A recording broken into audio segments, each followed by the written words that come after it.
তবে আমার বলে ভাই ইসরাফিল, আমি একে এক করে আমি 3 বার তোমার সালাম দিলাম। কোন নবী সালাম দিল, কেমন নবীর উম্মত আপনি? আমি আল্লাহ রাসূলের শামাইল তিরমিজি খুলে দেখেন, লাইসা বিতাবিলিল বাইন, নবী আমার ঘোড়ার মতো লম্বা চওড়া ছিল না, ওয়ালা বিল কাসির, এত নবী আমার খাটা ছিল না, নবী এত লম্বাও ছিল না, নবী আমার এত খাটাও ছিল না। তাহলে নবী আমার কেমন ছিল? অন্য হাদিসেতে আছে, আবার নবী যদি কোটি কোটি মানুষের ভিতরে আমাদের নবী যদি খাড়া হয়ে থাকতো, কিম্মত বসে থাকতো, আমার দয়ার নবীজির পবিত্র গর্দানটুকু সব মানুষের থেকে উঁচা দেখা যাইতো। ওয়ালা বিল আবিয়াজিল আমহাম, নবীর চেহারাটা সুনের মতো সাদা ছিল না, পানের সাথে যে সুন খাই যেরকম হোয়াইট বগার সাদা, এমন চেহারাটা নবীর সাদা ছিল না। ওয়ালা বিলাজের মতো কালো ছিল না, সাদাও ছিল না, কালো ছিল না। তাহলে নবীর চেহারাটা কেমন ছিল? অন্য হাদিসেতে আছে নবীর চেহারাটা মিসলুল কমর, 14 দিনের পূর্ণিমা চাঁদের মতো নুরানি ছিল। বলেন সুবহানাল্লাহ। লম্বা হাদিস, আমি ওইদিকেও যাইনি, সময় হবে না। এই নবী মুহাম্মদ সাল্লাল্লাহু আলাইহি সাল্লামে প্রশ্ন করলো, ভাই ইসরাফিল, আমি এক এক করে 3 বার সালাম দিলাম, জবাব দিলে না, চতুর্থবার তুমি কেমন করে জবাব দিলি একটু জানতে পারি কি? আমারে কি তুমি চিনো? এই সময় ইসরাফিল বলছিলেন, ইয়া রাসূলুল্লাহ, হুজুর আপনাকে আমি বড় ভালো করে চিনি। মুহাম্মদরা খুদা পয়দা না করতে, জমিন ও আসমা পয়দা না করতে, লাউলা কালামা খালাকুল আফলাক। ইয়া রাসূলুল্লাহ, আল্লাহ তাআলা নিজে বলছেন হাদিসে কুদসির মধ্যে, আমার হাবিবকে যদি আমি আল্লাহ তাআলা দুনিয়াতে না পাঠাইতাম, আমার বন্ধু মুহাম্মদ সাল্লাল্লাহু আলাইহি সাল্লাম কি যদি আমি আল্লাহ তাআলা সৃষ্টি না করতাম, আফলাক মানে মুকুলিঠাই বায়ুমণ্ডল, আসমানের নিচে জমিনের উপরে জলচর স্থলচর তাম বিশ্বের মধ্যে যত বস্তু আছে, আমি আল্লাহ তাআলা কোনো বস্তুই সৃষ্টি করতাম না, একমাত্র আমার বন্ধু মুহাম্মদ সাল্লাল্লাহু আলাইহি সাল্লামের খাতিরেই সব বানাইছি।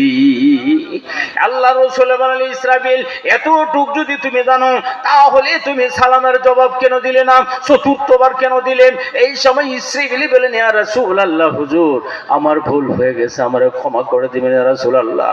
হুজুর গো, আল্লাহ তাআলা আমি ইসরাফিলের সৃষ্টি করার পরে এই বাঁশিটা আমার হাতে তুলে দিয়ে বলছি, ইসরাফিল, বাঁশিটা মুখে নিয়ে তুমি খাড়া হয়ে থাকো, আমি যে সময় তোমার হুকুম দিব সঙ্গে সঙ্গেই তুমি বাঁশির মধ্যে ফুঁক দিবে, তাম দুনিয়াটা ফানা ফানা হয়ে যাবে, কিয়ামত হয়ে যাবে, মহাপ্রলয় হয়ে যাবে।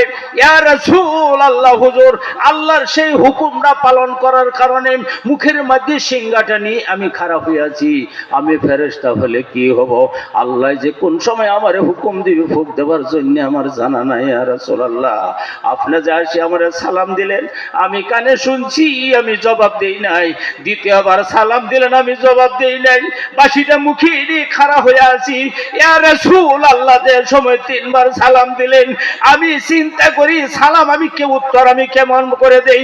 উত্তর তো দেওয়া জরুরি, কিন্তু আমি কেমন করে দেই? বলে, তুমি কেন উত্তর দিলে না? ইসরাফিল বলে, ইয়া রাসূলুল্লাহ, হুজুর আল্লাহ কোন সময় হুকুম দিন আমার জানা নাই। ইয়া রাসূলুল্লাহ, আপনি যে সালাম দিলেন, এই সালামের উত্তর দিতে গেলে বাঁশিটা মুখ থেকে টাইনা সরাইতে হবে। ইয়া রাসূলুল্লাহ, বাঁশিটা দূরে সরাইয়া আপনি নবী মুহাম্মদুর রাসূলুল্লাহর সালামের উত্তর যদি আমি ইসরাফিলে দেই, দেওয়ার টাইমে যদি আমার আল্লাহ আমারে হুকুম করে ভোগ দেওয়ার জন্য এই সালামের জবাব দিতে গিয়ে আমার দ্বারা আল্লাহর একটা হুকুম অমান্য করা হয়ে যাবে। ইয়া রাসূলুল্লাহ, সেই জন্য আমি জবাব দিছি না। ইয়া রাসূলুল্লাহ, আমি জবাব দেই নাই।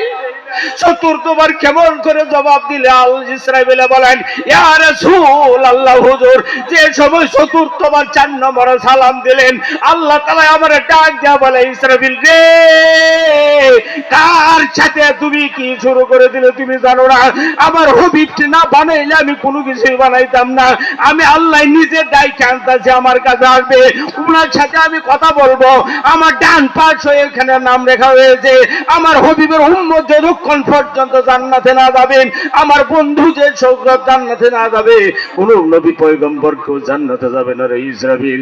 ইসরাফিল, তোমাকে আমি বলে দিলাম, আমি আল্লাহ তাআলা খোদার ইজ্জতের কসম খাই আমি বললাম, আমার বন্ধুর সালামের জবাব তুমি জলদি করে দিয়ে দাও। আমি আল্লাহ তাআলা তোমারে কথা দিলাম, আমার হাবিবের সালাম দেওয়ার টাইমে আমি আল্লাহ তাআলা তুমি ইসরাফিলের সিংহাতে ফুঁক দেওয়ার আদেশ করব না। আমার ভাইরা,